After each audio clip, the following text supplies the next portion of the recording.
August 15, 1945. Japan had lost everything. Cities lay in ruins. Factories reduced to rubble. There was no food, and no one knew if they would survive tomorrow.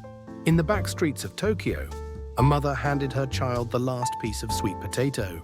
Mother doesn't need it. You eat. That single bite kept her child alive, and with it, Japan's future. Schools burned to the ground.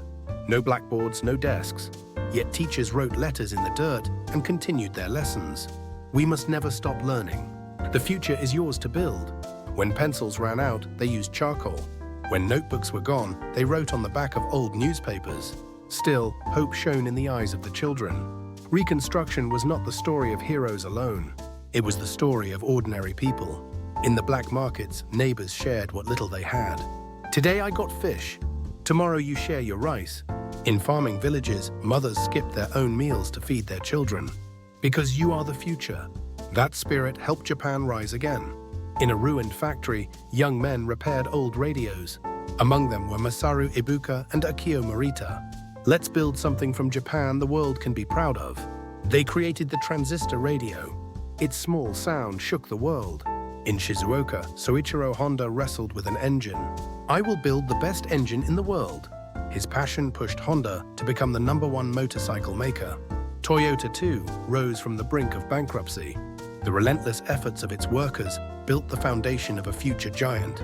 Then came the three sacred treasures of every home: the refrigerator, the washing machine, the television. The day ice appeared in her fridge, a mother wept. No more food will spoil.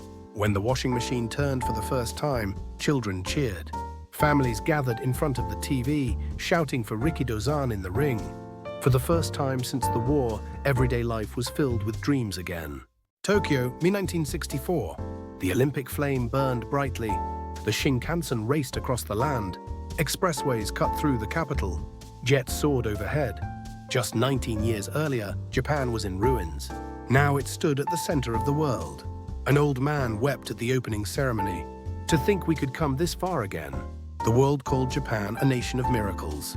But this recovery was not a miracle. It was the sacrifice of mothers, the sweat of fathers, the learning of children, the bold dreams of entrepreneurs. Countless small efforts rebuilt the nation. And now today, Japan faces aging, stagnation, global competition, a new age of uncertainty. Has Japan already finished growing?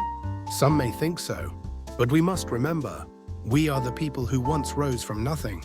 And now in our hands lies a new power, AI, a new partner that expands human creativity. If the young founders of Sony were alive today, they would surely use AI to astonish the world. If Soichiro Honda were here now, he would build the mobility of the future together with AI. AI will transform our lives. Education. In the war, teachers wrote in the dirt.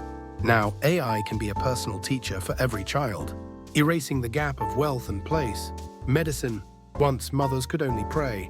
Now AI can detect disease early, saving lives that would have been lost. Agriculture.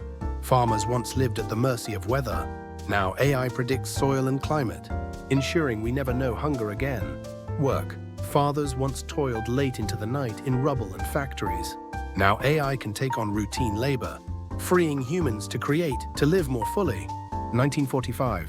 There were people who stood up from despair.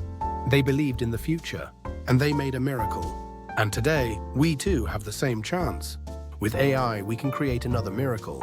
One day, history books may write, in the 2020s, Japan once again changed the world, this time with AI. Miracles are not things we wait for. Miracles are things we make. And the ones to create them are each of us living now.